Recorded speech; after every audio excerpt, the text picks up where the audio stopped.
This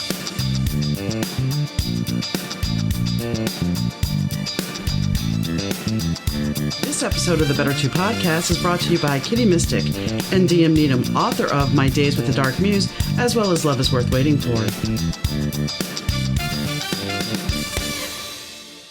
Hi, gang. Donna here. Thanks for tuning into the Better 2 podcast. Today's guest is Karen Theimer.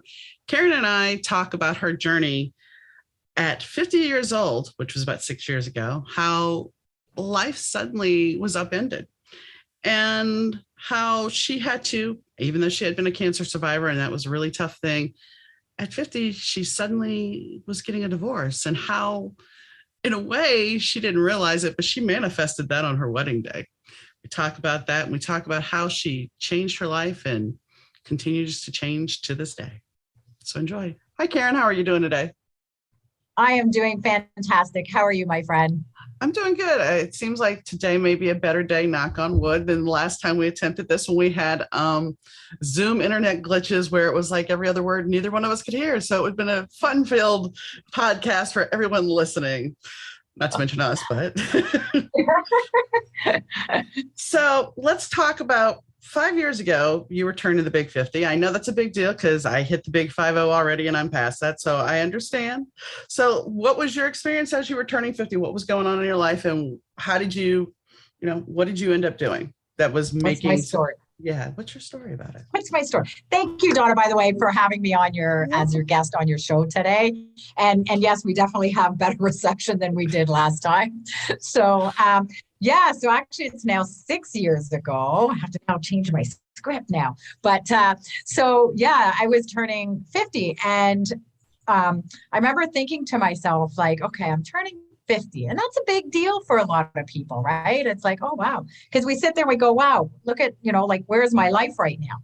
So for me, it was like, okay, this is how the first part of my life looked like. How do I want to live the second?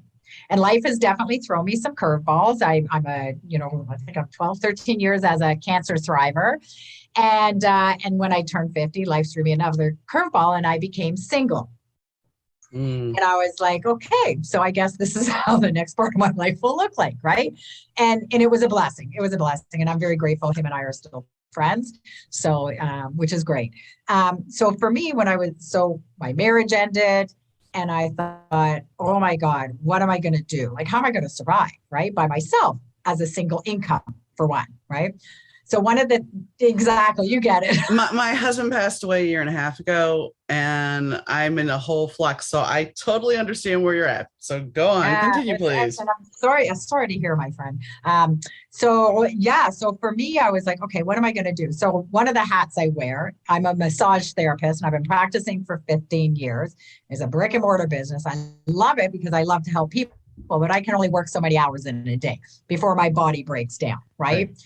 So I thought, okay, I got to really focus on my massage business and really build that so I can, survive on my own, right? And pay the rent. But it's funny how the universe works, right? Because at that time, also a network marketing company showed up in my life. And I thought, no, I don't want one of those. I don't want one of those. I need to focus, right? But again, the universe always has something different to say. So bottom line is I went to an event and I ended up joining this network marketing company that I've been with for 5 years now. But my point is that a year later, I went to an event that was geared towards network marketers, right? I mean, it could be geared towards anybody. But the host of the show said, his name's Eric Gorey, and he said, if your business and your life hasn't changed in the last year, go find out what your blocks are. Well, I was destroying my business. I didn't even realize what was happening energetically, right? So my massage business, for whatever reason, was going downhill. My network marketing business had just plateaued. And I thought, so I went up to one of my leaders, one of my mentors, and I said, okay, Dr. Bob, I have this thing called a block. And my life hasn't changed. As a matter of fact, actually, I'm getting more in debt and I don't know what to do here, right? He said, go find a coach and who understands network marketing. And I've been in the health and wellness industry, like I said, for like 15 years.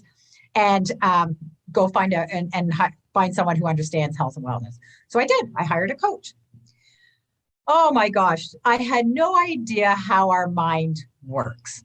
right? All I knew is I was stuck in the past. I wanted to let go of the past, and I needed somebody to guide me in the right, like somebody just point me in the right direction. So, like I said, I hired a coach. My friend, introduced me to like the Esther Hicks, said, you need to go listen to Esther Hicks if you know who she is. And we're both of them, Esther and Abraham, and go listen to Dr. Joe Dispenza. And so I started understanding how the mind body work together and how much control we actually have of our thoughts, right? So fast forwarding, I started diving deep into this because I've had different coaches who have taken me to different levels. I've been on a healing journey since 2018 because like I said, I got tired of living in my past. What I had no idea is the doors that things would open up for me, right? Just by one person saying, if your life hasn't changed, go find out what your blocks are. So that's what I did. So from there, I've been just, diving deep into my own healing journey. And then when all this, when all the COVID first started and everything COVID, got shut what do you, down.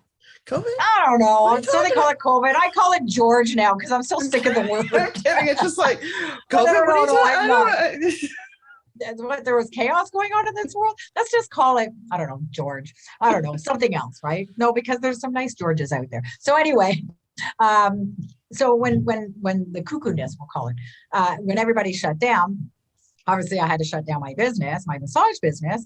And I was very grateful I had the network marketing company. But I was like, okay, I need to pivot. So I did. And I was like, I love coaching people. I do it anyway. I do it naturally. And I love when I do healing on myself, I want to share with the world, hey, guess what? You don't have to live this way, right? So I decided to, and I've been talking about, making a business out of it, but this gave me the kick in the butt that I needed. So I decided to rebrand, expand my business, and add coaching into it. So that's where 50 and Free Coaching has where it came from. So under that umbrella, it's all about, are you approaching your 50s? Maybe you're in your 40s or 30s or in your 50s and feeling stuck and just need someone to help guide you and point you in the right direction, right? So under that umbrella is around health and wellness. Are you looking to just get through the day? Maybe you're an empty nester, maybe you're divorced, single, maybe somebody's passed away, a loved one, whatever that is for you, I help guide you along the way. So that's kind of the 50 and Free. Okay. That umbrella. And I mean, that's the thing. Nobody really thinks about it. We think that everything's going to be rolling on. I mean, for me, you were talking about 50 being a big deal. For me, every time I hit that 10-year landmark, it was a big deal. When I hit 30, it was like, okay, so, and at 30, women have certain expectations placed on them. Yeah. And if you haven't hit those expectations, then people are like, well, I mean, I remember my grandmother saying, so when are you going to give me a grandbaby? Though I gave her 2 stepkids for a while, that she was ready for me to have a kid. Well, the truth of the matter is she would never get it. But that was always something that was placed upon me. I mean, had I been a boy, do I think she would have been saying, so when am I going to get a grandkid? Yeah. So then you hit 40 and you're like, okay, so now what? In another 40 years, I'm going to be, and then you hit 50 and it's like, okay, so I'm here. Yeah. Know it. Yeah. And I mean, the thing is, I wrote a blog post recently about the fact that they were talking about bereavement payment.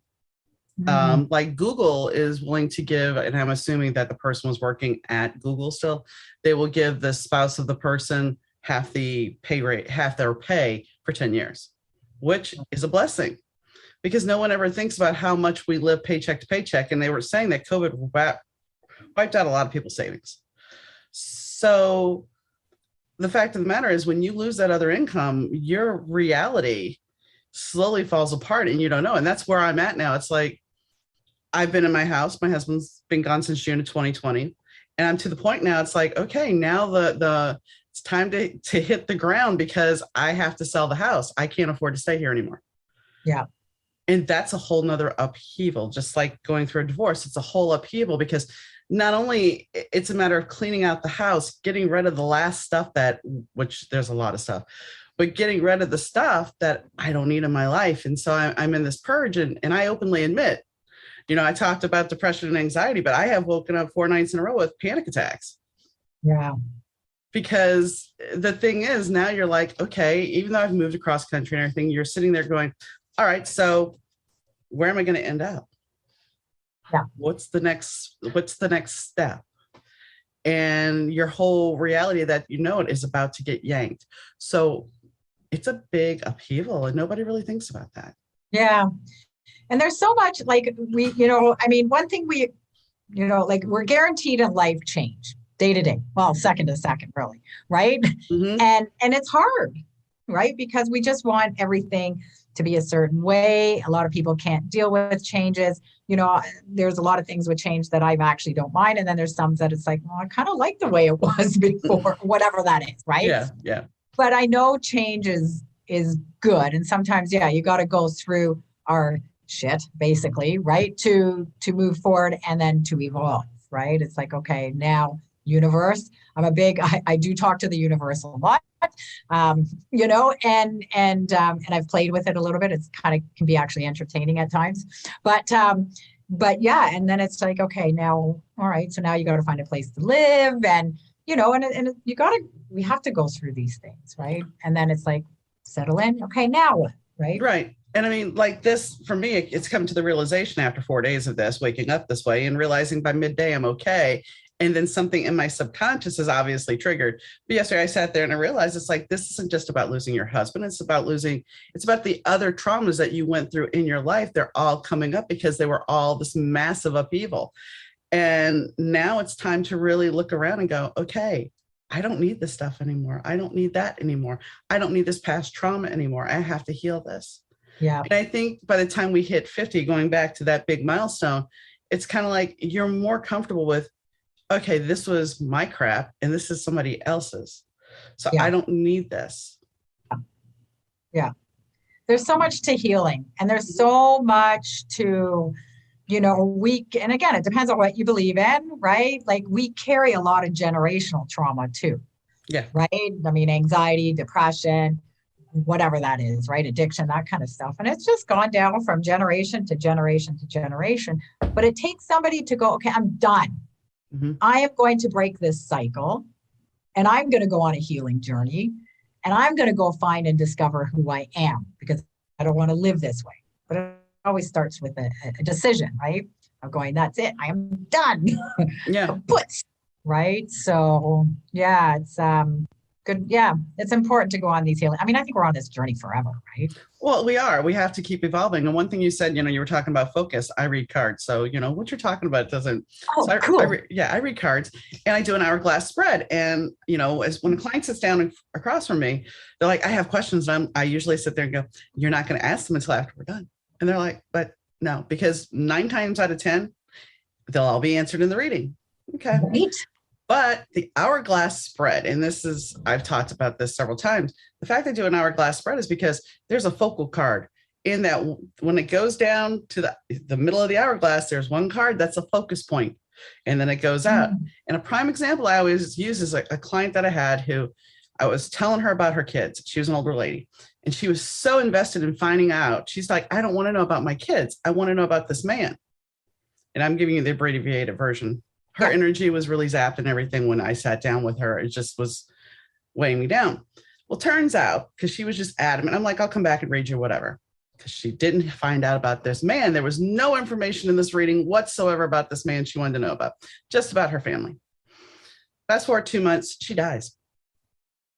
She actually got sick like a week after I had read her. She was already in that. And she needed to know about her kids. That man was irrelevant. And that's the thing. That's what I'm getting at. It's like sometimes, when I'm doing readings, it's like we are focused on, oh, am I going to get that guy? Am I going to get that guy? And it's like, no, you're supposed to be focusing on you or something else. That guy is irrelevant. Yeah. But we sometimes we want what we want. Yeah. I was on part of my journey. I go to these retreats every now and then and stuff like that, and we really dive deep, and that's a whole other conversation in itself. But one of my, I forget when I started. I think I was on that weekend. My intention was around self-love. I hear this thing called self-love. All right, let's hear what this is all about, right? Because I say in my head, oh yeah, of course I love myself, right? But I don't know if you know anything about plant medicines, but part of my journey is that. And what ended up happening that weekend is it was amplified, this shit talk that I do up here. And it Mm. was like, I feel fat today. Oh, look at the cellulite. Oh my God, look at this. Oh, I feel old. And all of a sudden I was like, how am I supposed to work on self-love if I talk like that? And then all of a sudden I was like, oh, and the tears, of course, start pouring down, Hmm. right? But it brought me the awareness that I needed to see about that talk that I do to myself. So now if I catch myself with that, because that's not self-love, No. right? So I started going, okay, so if I catch myself going, ooh, look at that. And it's like, no, Karen, you're beautiful. Look at you, So I've been working more on that. And I find that icky talk is getting less and less and less, which is really nice. But it's hard to change that because we're so critical of ourselves, right? Well, So we're taught to be that way. I mean, we're taught whether it's a parent saying, well, don't be too cocky or too sure of yourself, or, picking out the little kinks of your armor that, you could be prettier if that. But the thing is, that's not the only thing we do to ourselves. We constantly, at a certain point, some of us will sit there and say, I'm sorry, because somebody made us feel that we weren't worthy to be around. And I remember the first time I was 18, and my roommate at the time, who was 19, says to me, why do you say you're sorry all the time? And mhm. I looked at her like she was insane, because you don't realize you're doing it. And then I'm like, what are you talking about? She goes, you say you're sorry all the time. Why is that? Mhm. Oh, so once you become consciously aware, like the negative self-talk, you kind of go, oh. So I know usually now if I start on the I'm sorry train, my self-esteem is not there. Yeah, yeah. But that's I think that's because that's the way we were raised, between the people putting those little kinks, whether it be kids or whatever. That all starts in those inner dialogues when we're children. Yeah. Oh yeah. What is it like? I just finished doing this. What was her name? Catherine Varga is the woman's name, and she has a program, a meditation program that's called. It's 22 days, but it's a soul child realignment. Oh my God! And one of the things I've been where I know I'm resisting the most, I know that's where I need to go, and I keep getting the same message all the time. Karen, sit quiet and meditate and work on your inner child, right? And I've been resisting that for like ages. And I'm like, okay, finally, after New Year's, I went, that's it. Because some stuff happened in my life. And I'm like, okay, time to work on this healing, this side of the healing, right? And so what she does is she goes from 0 to 19. And I think it was like 0 to 9, you're supposed to learn, like already when you're in the womb, you're learning about fear. And I mean, this isn't my expertise, but you're learning fear and love already in the womb.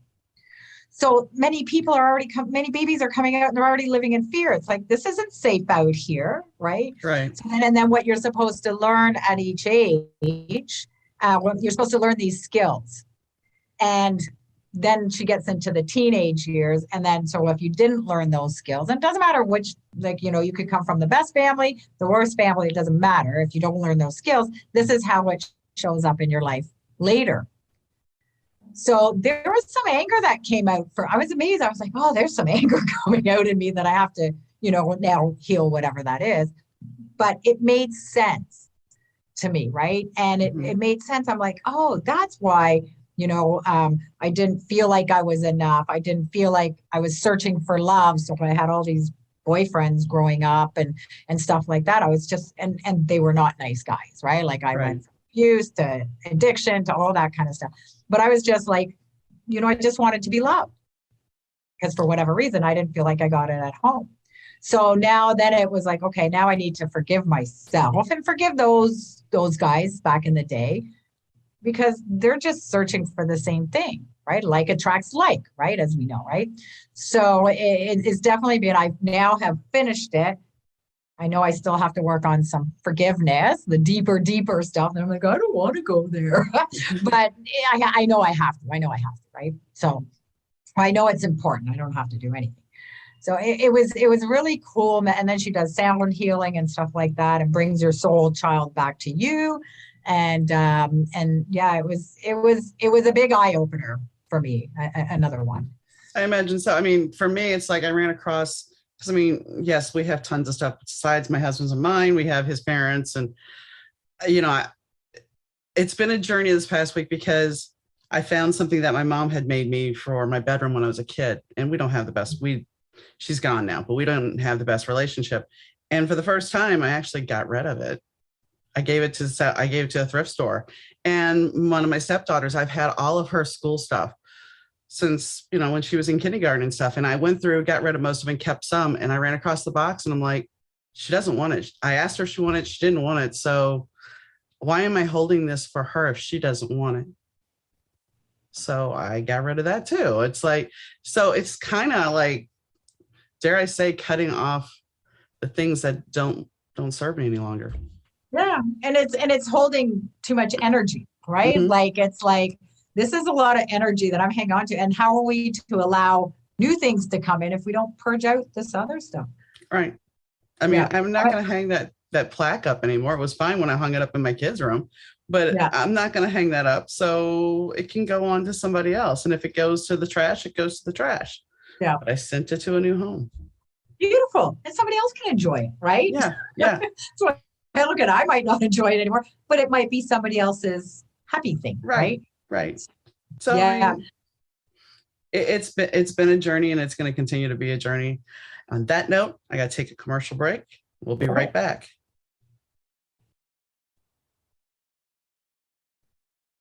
Okay.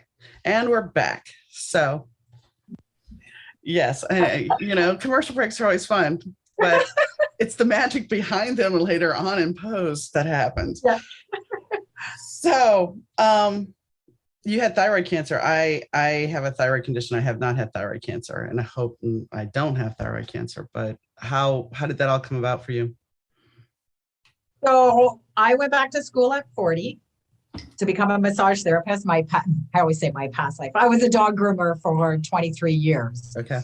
Canine beautician, I say, because most people are like, what's a dog groomer? Anyway. How do you not know that? I used to get so many people, that's a dog groomer. And I would say, as soon as I said canine beautician, they'd be like, oh, okay. Okay. Although I guess, when I think about it, if I say DJ, if I say I was a disc jockey, people think I was spinning records at a bar. I'm like, no. So now I have to say on-air personality. So yeah, you have to. I don't understand. It's pretty simple, but go ahead about the thyroid issue. And at one point, I want to talk to you about this hourglass thing, and you've got me curious about it. But anyway, so thyroid cancer. Yeah, it was my big wake-up call, and I'm actually grateful that I had it. So the story behind all that was I went back to school at 40. I started getting really tired, and I figured it was just school, right? I mean, I haven't been to school in 20 odd years or whatever. And I hated school growing up. So yeah, I was tired all the time. Went to the doctor, said, oh, you're hypothyroid. So, okay, fine, put me on medication, right? So I was on that for a couple of years. And I was a smoker, and I loved Big Macs. I would still love to eat a Big Mac, but I know I wouldn't feel so good if I did. But anyway, besides the point, right? We all have our thing. Anyway, and so what happened after that? Oh, yeah. So every day I was quitting smoking, and every day, because I'm a massage therapist, I'm going to talk to you about health. And here I am eating Big Macs and smoking. It just doesn't really go over very well, right? So anyway, every day I was quitting. Every day I would light up a cigarette. There was one day I didn't smoke for probably, I don't know, maybe 4 hours, could have been 5 hours. And I was like, yay, me, look at me go. And I got in my car, found a half a cigarette, lit it up. And I was so mad. And I looked in the mirror and I'm like, you idiot. What would it take for you to quit smoking? I didn't understand the universe stuff back then. And then you were like, hold my hat. I got something for you. Yeah, I'll show you what it would take for you, my friend. Let's really give you this. So anyway, 2 weeks later, I found out I had thyroid cancer. Oh, I was like, oh, okay, this is what I needed to quit smoking. So I read this book by a gentleman called, his name's Alan Carr, Easy Way to Quit Smoking. Someone told me about it. I read it. And honestly, by the end of that book, I had quit. So, and I remember still my last cigarette going, oh my God, oh my God, oh my God. I'm like, oh my God, Karen, I'm done. And I put it out, never smoked again. I still my, get, like, this is now 12, 13 years later. I still get crazy. I say I'm on a break. Because maybe when I reach 90, maybe I might want one then. For you me, know, that works, right? my father-in-law, and we found this at when we were cleaning out his house.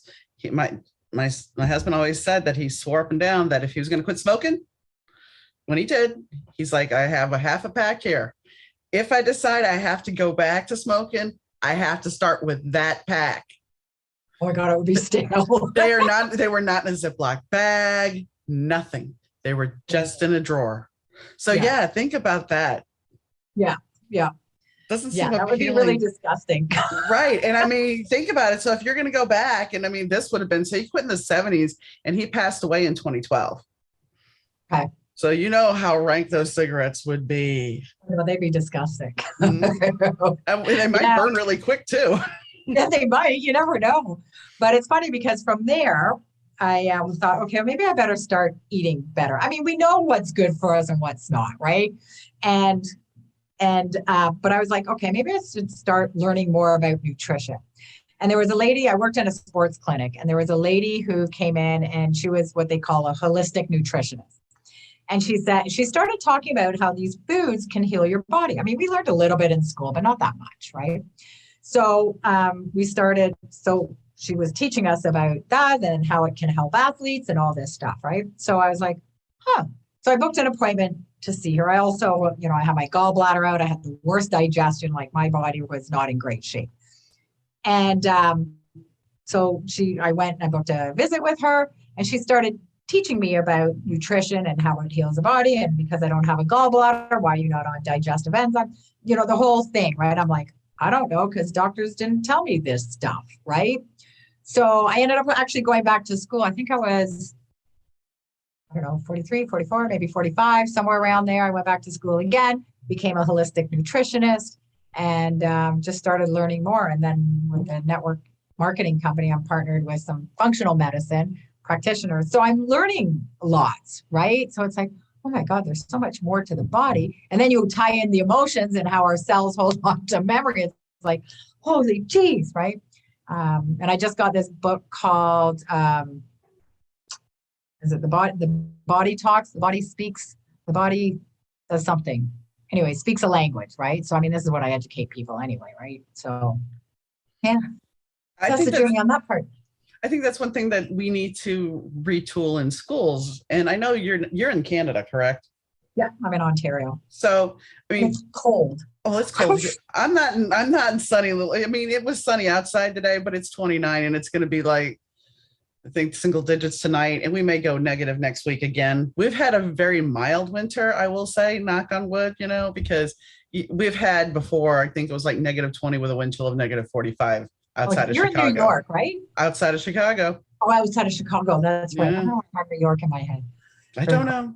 I don't know either. Who knows? But now I lost my train of thought. But anyway, so I know we were Sorry. talking about school. No, we were talking about schools and we got off on weather. Anyway, we're talking about schools. And the fact is, it's great that we teach kids how to function in the business world. It's great that we teach them how to prepare them for a job.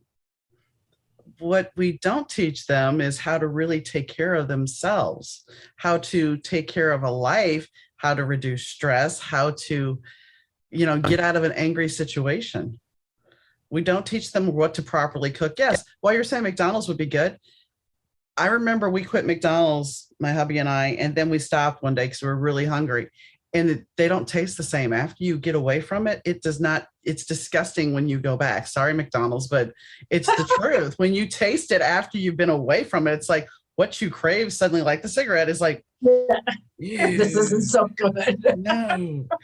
But I think, and when you think about this, the visual that kids are painted when they're in high school, whether it be in the 60s, 80s, whatever, they're always at the malt shop or the coffee shop. They're always at these food entities socializing. And not that we don't socialize over meals, we do.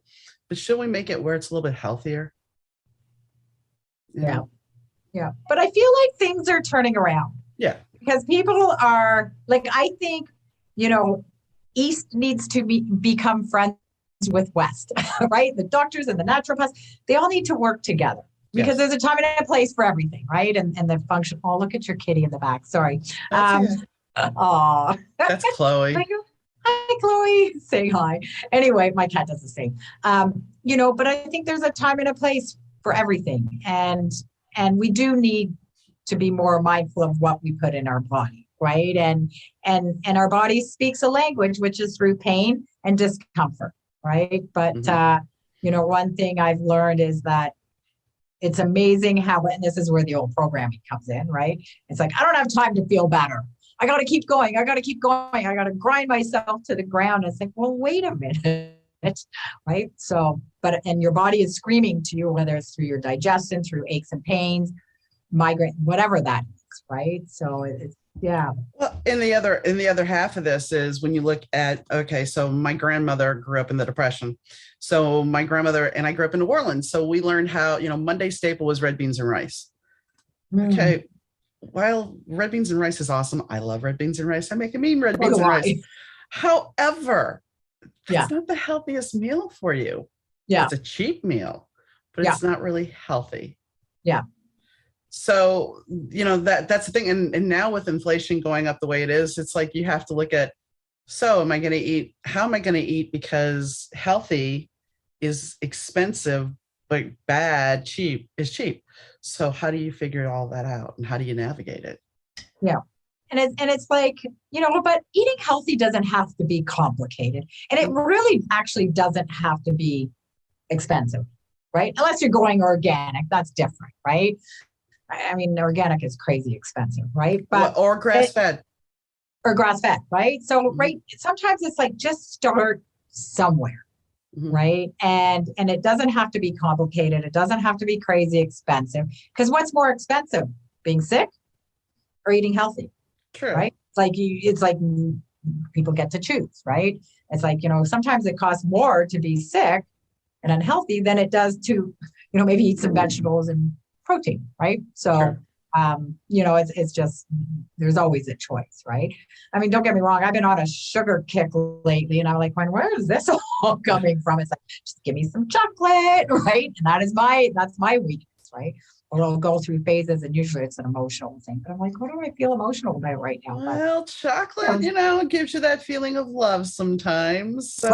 Right. It's so true. So I'm like, I'm just going to enjoy it and then get back on track again. Right. I mean, at the end of the day, I'm a human and I love food. Right. So, but yeah. I think that's the one thing we have to look at. Self-love is such a wild term because people are like, well, self-care and self-love. Well, self-care can be just taking a day and unplugging from your phone. It doesn't have to be go sit in a bathtub and soak. It just has to be taking some time for you. Yeah. Yeah. And being willing to face our past, our negative self-talk. And you got to understand, and that's what a lot of people don't, and you do, is that negative self-talk is tantamount to being, and don't get mad at me, folks, but it's tantamount to being an alcoholic because it's addictive. It's the same behavior. You have to physically and mentally step away from that behavior. And I know somebody's like, well, how do you physically step away from a mental mind game? You go, hey, stop. Yeah. I can't keep beating myself up. Yeah. Yeah. And I like to educate people on how our mind works, right?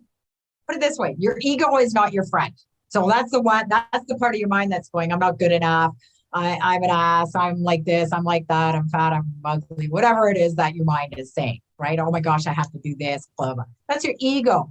Your ego is just like nonstop chatter. And sometimes we have to say, shut up, right? Like just be quiet. Because that happened to me recently, right? I was having a nap. I went to a retreat. I came home. I was having a nap. I was like, la, la, la. And I go to have a nap. And my mind is just like, chatter, chatter, chatter. You should be working. You should be working on your business. You took the weekend off, blah, blah, blah, blah, blah. And it's going on. And then finally, I'm just like, shut up. right? And so I just was like, you are not my friend, right? You're not looking out for me. You're not my friend. So be quiet. And then, of course, I started laughing because I'm going, here, I'm telling my mind to be quiet. But you have to almost put that ego in a corner and tell it to just stop, right? And but it's there for a reason, right? And this is again what I coach people because it's there to keep you safe. It doesn't like you, but it's there to keep you safe. Then we come into the heart, and that's where, like, one thing I learned too through this meditation, the soul child, is like, what would love say? Like, would love be talking to you like that? This is now my favorite thing to ask myself, right? Because this is new, and I'm like, I like that. So if I'm going down whatever rabbit hole I'm going down, it's like, wait a minute, would love say that? Would love talk to yourself like that? No, it wouldn't. All right, so let's change that thought, right? I mean, it doesn't happen that easily, right? No, but it's well, But this is you have control. walking away from alcohol. Not I have not had that problem, but walking away from alcohol is the same thing. Walking away from cigarettes is the same thing. You have to mentally stop yourself from wanting that cigarette or wanting that drink or wanting that eclair, whichever your vice is. And whether we want to admit it or not, our shadow self, that the ego likes to sit there and play games with us because, yeah, we don't want you to get hurt. So we're going to hurt you first. It's the same reason why you can get a great guy in front of you, a great girl in front of you, and start to compare them to the other person that really hurt you because your ego is sitting there going, but don't they remind you of such and such? And remember how good that was? Oh, don't you want to do that again? But this person could be just totally opposite of that, but your ego is going, hey. Yeah. Yeah. And that's different than your gut. Yes. And we need to listen to our gut. Mm-hmm. It's funny, speaking of, I just listened to it recently. Most of the time I'm pretty good with it, but there's sometimes I don't. And then it's like, I should have listened to my gut feeling, right? And there was a lady, I don't generally do house calls, right? Unless it's by referral for safety, right? Right. So there was a lady that reached out to me and she goes, do you do house calls? So I said, well, she seemed like a nice lady on the phone and this and that. And I ended up, this is where I had to learn some boundaries, right? Anyway, I heard about her whole life story and all her health challenges and stuff like that. For whatever reason, I went, okay, yeah, sure, I'll see you on Saturday. But something wasn't sitting right. I still don't know what it was, but there was something that said, don't do it. Don't go and treat this woman. Also, hearing all her health issues, there was something that was just like, I don't think this is a good idea. And then she wanted to try my products and stuff like that. And, to help in the meantime and stuff. Right. So I said, you know what? And then I reached out and I did some muscle testing with myself and same thing. Don't, like, a hard no. Right. So, but I thought, okay, I feel okay going to her place, dropping off some products. She doesn't drive, and I had to go out to her neighborhood anyway. So I went over there, went in, and there was just this icky feeling. Like, I was like, I got to get out of here. I don't even know what it was. I just knew. I listened to my gut and I was like, I cut the conversation short. I'm sure she's a lovely person, but whatever it was like, get out. Yeah. So I did, right? And I'm glad I did. I mean, I don't know what it was, and nor does it matter. I don't need to know why. I just have to listen to, just drop this off, do what I need to do, and then go. And then she wanted to book in something, and I was just like, no, I'm busy for the next month or two, right? So, and I haven't heard from her since, which is fine, right? So I reached out a couple of times, just to see how she was doing on the products. But it was, something's not right, and I'm just listening to me. So yeah, you have to. I mean, I remember my first date with my first husband. He had asked me out. He had delivered a TV set the week before to my house, and we talked and seemed to hit it off. And he had asked me out because he forgot the remote. Yeah, I'm thinking that was a whole scam, but that's neither here nor there now. But he asked me out, and then that day of the date, it's like my back started hurting. I was young. I was like 21, 22. My back's hurting. I went to an art gallery exhibit with one of my friends, and I even called him and tried getting out of the date. And I ended up going. And I look back now, it's like, your body and your gut was trying to tell you not to. Even my wedding day was the same way. Anything that could have happened the day of our wedding pretty much did. And I still didn't listen. So it's like I look back and go, wow, were you a freaking idiot? I don't regret it because I got to be a mom. But the fact is, it's like, had I not had that experience, because that really, I didn't want kids after that because I never wanted the risk of losing children again. So it's like, had I not had that experience, I might have had kids of my own. Yeah. So it's really weird when you look back. It's like, were you insane? What the hell? Yeah. But we don't listen or we manifest some in it, but we manifest it, right? Mm-hmm. Speaking of weddings, I know my ex-husband will never listen to this, but I just know him. So, and if he does, oh well, whatever. But on my wedding day, because I always had, like, always in the back of my head, I always was like, I don't know, like, can someone really be with someone their whole entire life? Like, that's a really long time, right? But anyway, I met this guy, we got along, and we had a lot of laughs and everything. Anyway, got married. And I remember on my wedding day, I said to my friend, I'm like, I can't remember if I said it to my friend or said it to myself, but it doesn't really matter. But I'm like, oh, worst case scenario, I could get a divorce. Like, who says that on their wedding day? I had an argument with my husband on the first husband on our wedding day. So, right? It's funny, eh? I mean, I know not to say that again. You're already looking at the potential. It's like you're already, I hate to say it, already setting that in motion, even though you didn't know you were setting it in motion. Totally. I look back, I remember there was one day I was thinking about it. I'm like, oh my God, I said this on my wedding day to myself. Like, who does that? But I totally manifested my marriage ending, right? I think we manifest a lot, whether there was a joke because there was somebody that I was interested in that was in a band and they had the same name as my husband.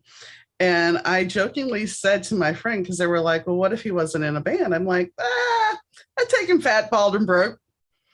I tell my husband this later on, and I'm like, well, I said this, and this is, I never knew my husband. Okay, so this was like in the mid 90s when I said this, and I meet my husband in the early 2000s, and we did work down the street from each other. So that was a whole nother weird thing, but didn't know him.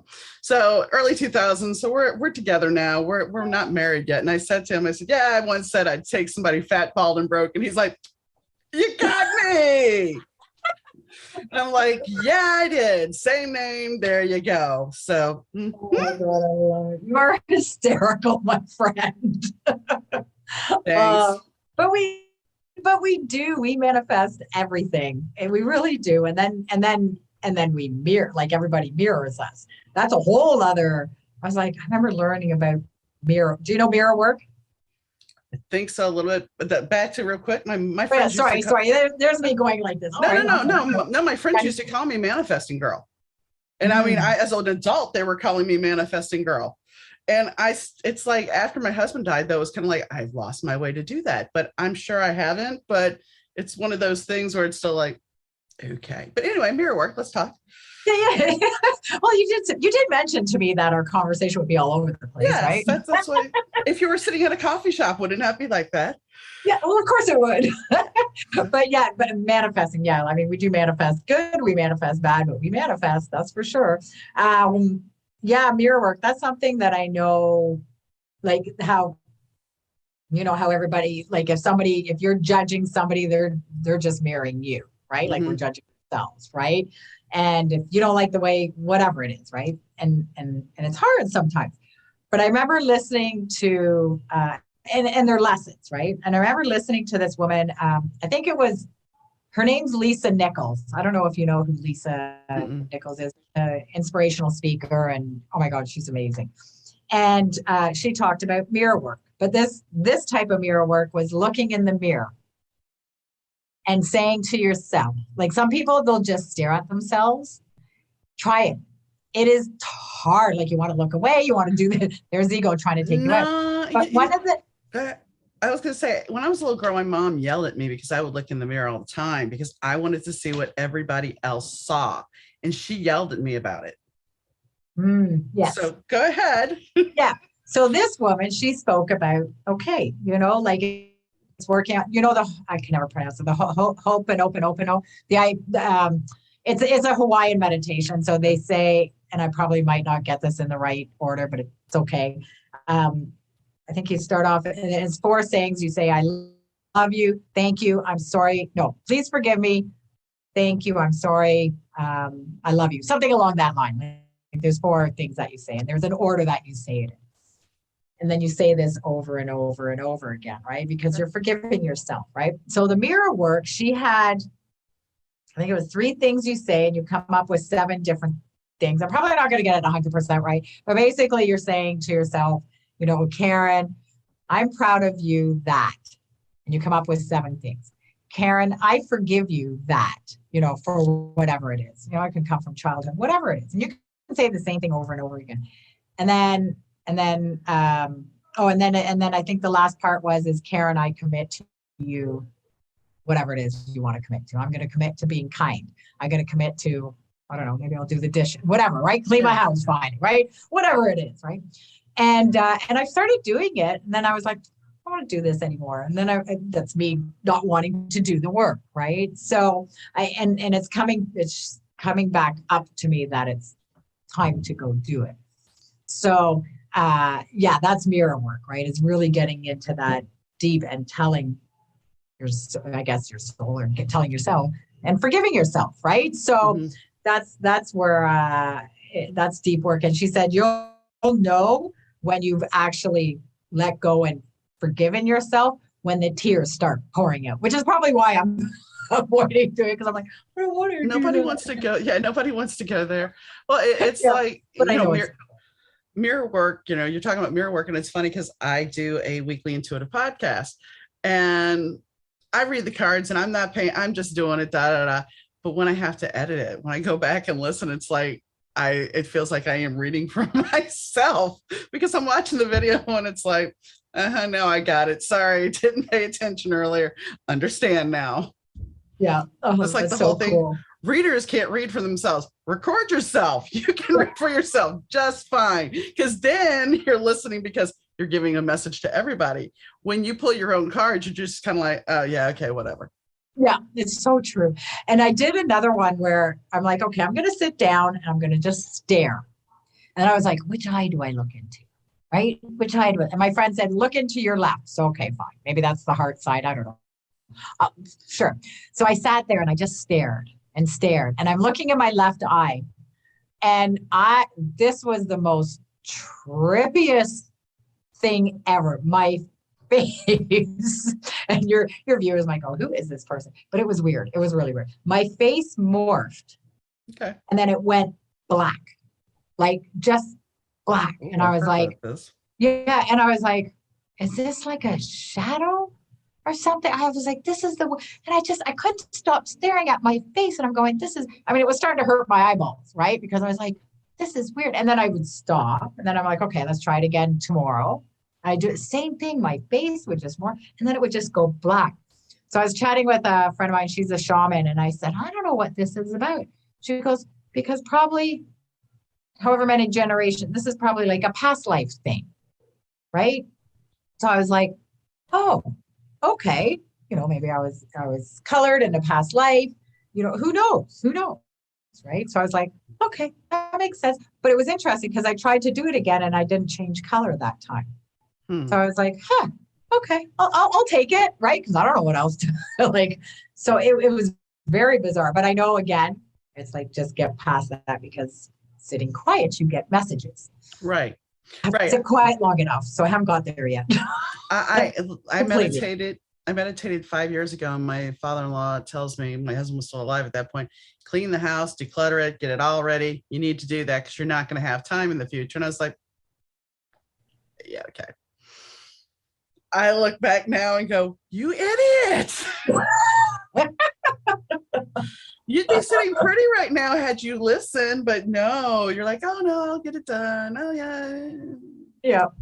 The generation, darn those messages back then. Hey, it's like the generational thing, though. I mean, it's funny because I talked to a healer not too long ago. She's actually coming on the show, and she did a clearing for me, and she went back to generational stuff and everything else to try to clear those blocks. And I mean, that's the thing. It's like and I've talked about this on the podcast that, you can look at your grandparents and you can say, oh, my grandparents, they were so great. And your parents occasionally will look at you hanging out with your grandparents and be like, that's not who raised me. I don't know who this person is. That's not who raised me. Well, the fact is they're not, because you're not there 24/7 with them. And it's a different life. They've matured. They have grown some, so they see different patterns. They're not going to be the same person. So we can look at that generational trauma and know that, yes, something came from our parents, got something. I mean, when I looked at my dad's mom, I always thought as my grandmother. My grandpa used to call her the general. She was in charge. Okay. It wasn't until she came up to live with us that she's telling my husband about drinking the men under the table before, when she would go out by having a little casserole, then she'd drink like crazy and have no problem. There's a reason for the story. All right. So then when I look at my dad, after my parents split, my dad started drinking a lot. And I can never understand. But then it's like, well, wait a second. So if my grandmother liked to party like this, not saying she did when she was a kid, but I'm sure at that time when he was little, they still had cocktails and stuff. So depending on how that betrayed, and I will never know those secrets, he very well could have picked that up from there. Yeah. But we don't see that person. We don't see that grandparent necessarily as that. Sometimes we do, but sometimes we don't. I mean, my mom's dad, I saw him drink. I was in a bar at the age of 9 years old because I'm with him on occasion. Right. Yeah. Which I know, how is an 8 or 9 year old getting in a bar, but it's New Orleans. So folks, it's New Orleans in the 70s. Nobody really cared. Bring the kids along.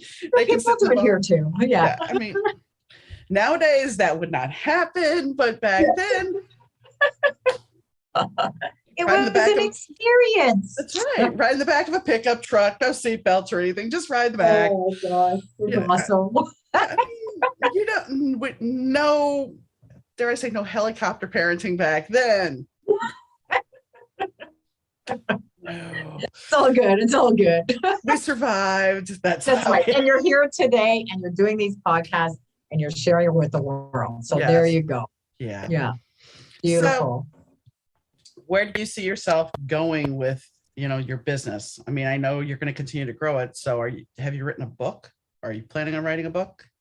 I am one day. I'm not there yet. And actually, there was one time I was journaling. I'm a big fan of journaling. I resisted for the longest time. And apparently in my journal, I'm actually going to be creating a game. Not sure what that looks like yet, but that's come up quite a few times for me. So a board game or an app? I'm thinking a board game. I don't want to do an app. I don't want to.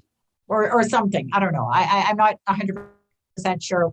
I'm jotting down ideas, but we'll see. We'll see where that takes me.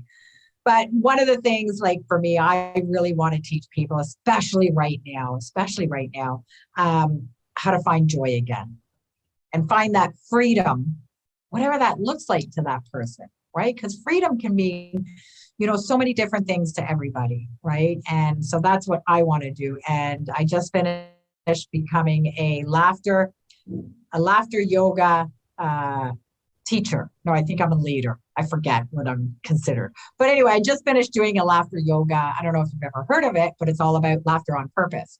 And so I just finished doing a workshop on that, and it's amazing. And it's about laughing on purpose, no fancy poses, nothing like that. It's all about laughing because laughing is good for your immune system. You actually work your ab muscles. And if I can lessen doing exercise, I'll laugh more. Right. So, those good belly laughs where you go, oh my God, my cheeks, oh my God, my stomach, those are muscles. Right.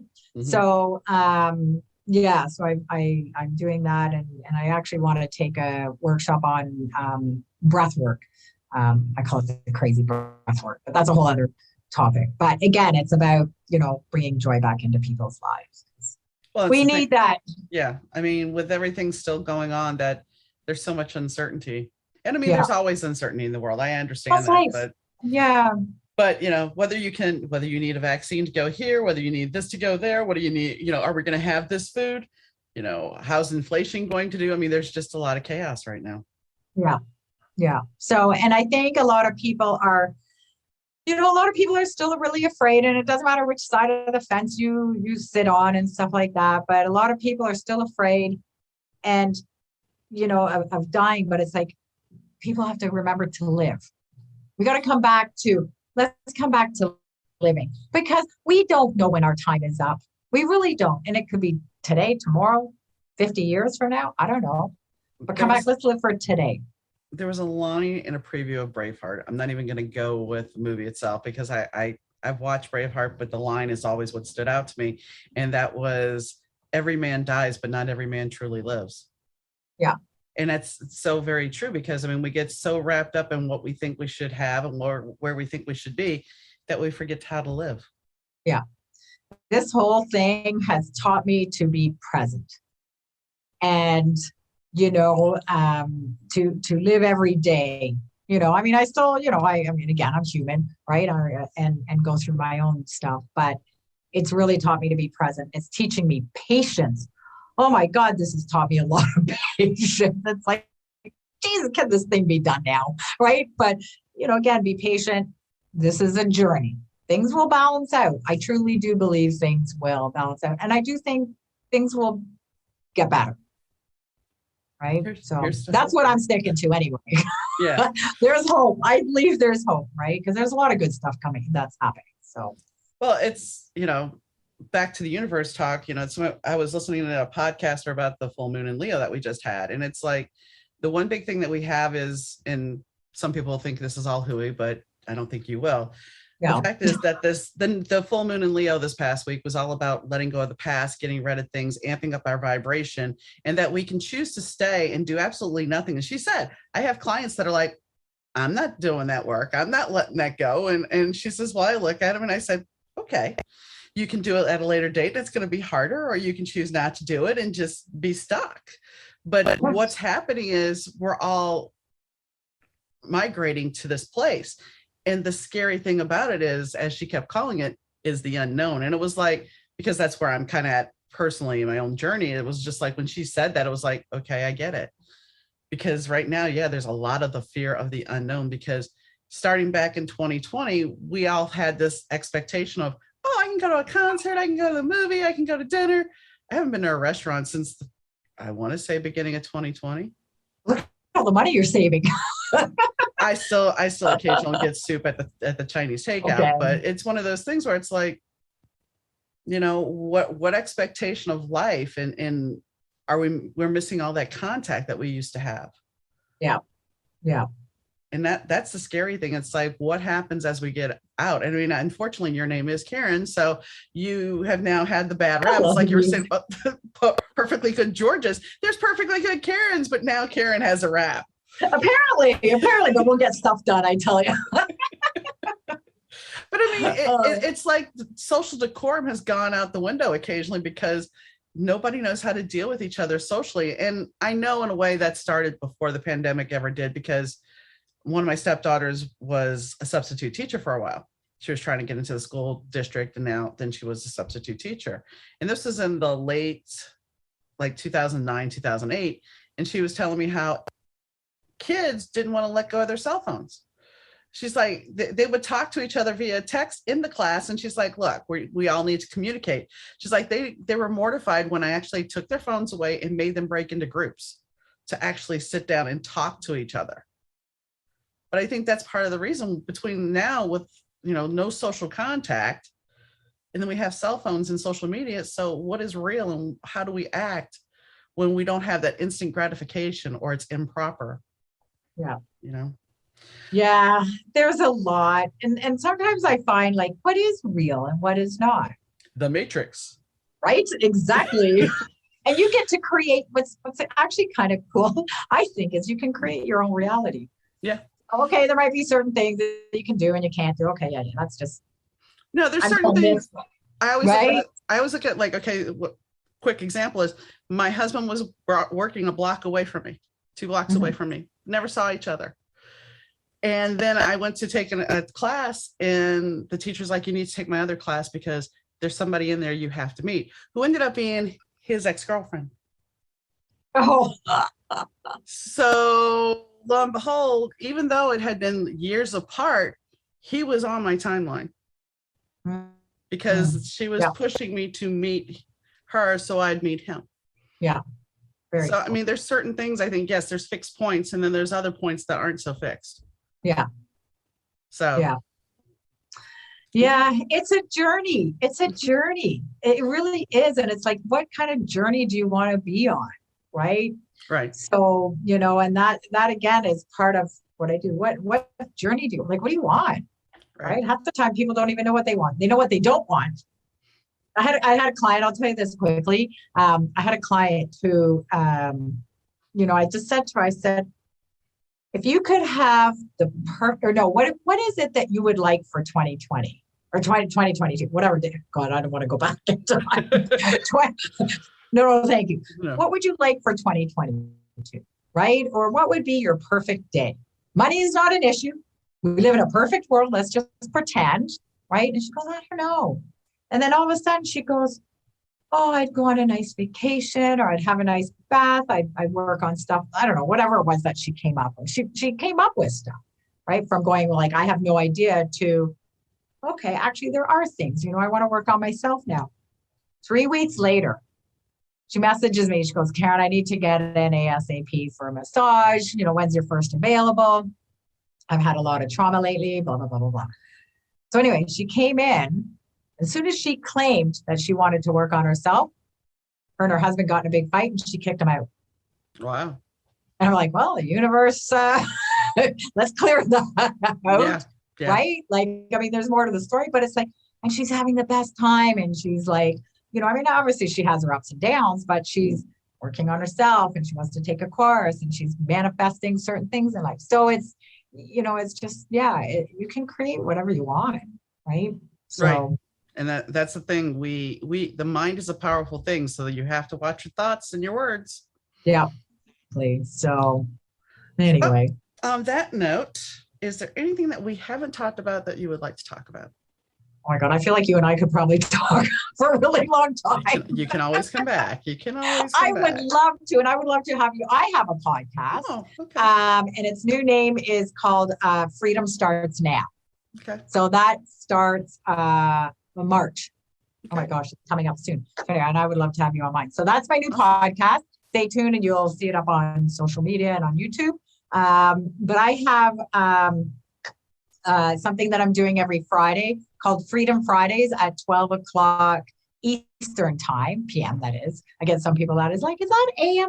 Oh gosh, I don't want to be doing anything other than sleeping at AM. But anyway, so it's 12 p.m. Eastern time. You can go to my website to find the link, 50 and free, spell it out, 50andfree.ca.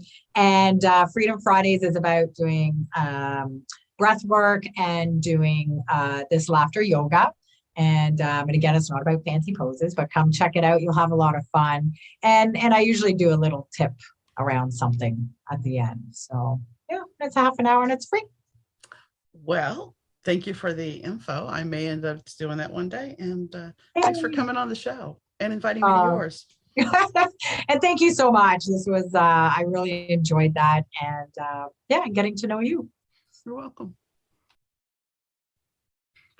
So Karen and I had a lovely conversation, and you can tell that we got along well. And, there's a certain thing when you hit 50 years old that it's kind of like you realize that you have to take, this is the last dance of your life. And I'm not saying that really it's the last dance, because 50, I mean, you can still live to be 100, you can be over 100.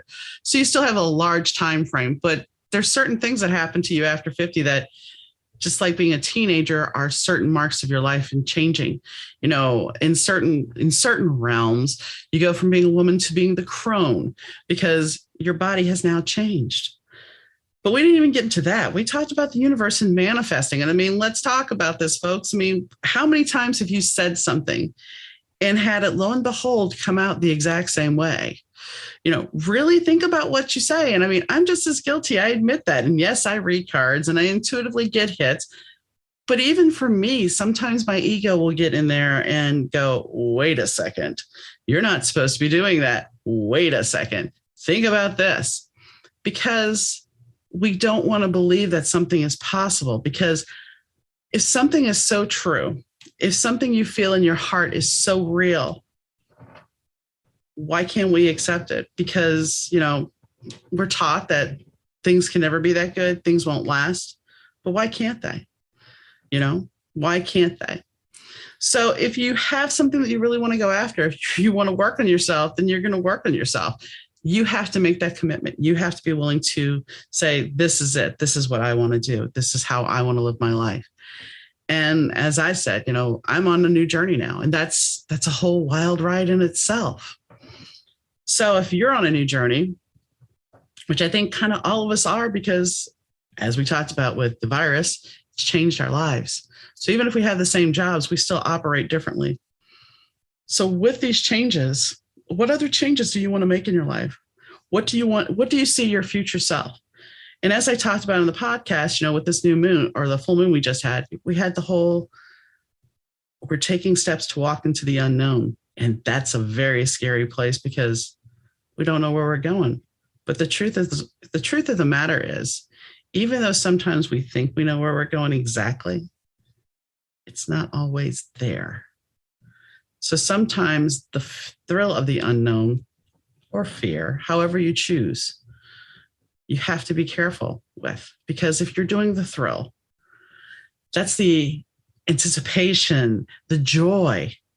But if you're walking into the new world with fear, what are you manifesting in that world? What boogeyman are you manifesting? That's what I'm talking about, that you have to pay attention to your words. The unknown is there.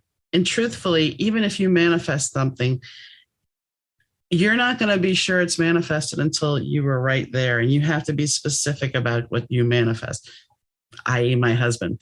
I love my husband, don't get me wrong. But it was just one of those, it was a running joke between him and I. So when you look at things, be clear about what you want to manifest. Be clear about what you want to create and make it happen. So embrace your new journey, step into the unknown, because no matter what, if you have to do the work, it's going to come back. It's kind of like she was saying, you can choose to eat garbage and be unhealthy and pay the cost later with medical bills, or pay a little bit higher price and be healthy now and not have the medical bills. So on that note, I hope you enjoyed the show.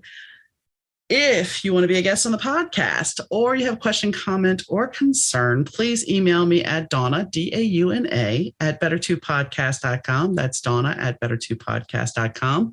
If you missed an episode and would like to catch up, you can find it at whatever site you are subscribed to, or you can go to better2podcast.com. All our social media links are there, as well as our Patreon account. And well, I think that about covers it. Oh, if you want to leave a review, you can do so on Apple or podchaser.com. So on that note, I hope you have a wonderful day, weekend, evening, whenever you choose to listen. And I'll catch you next time, guys. Bye.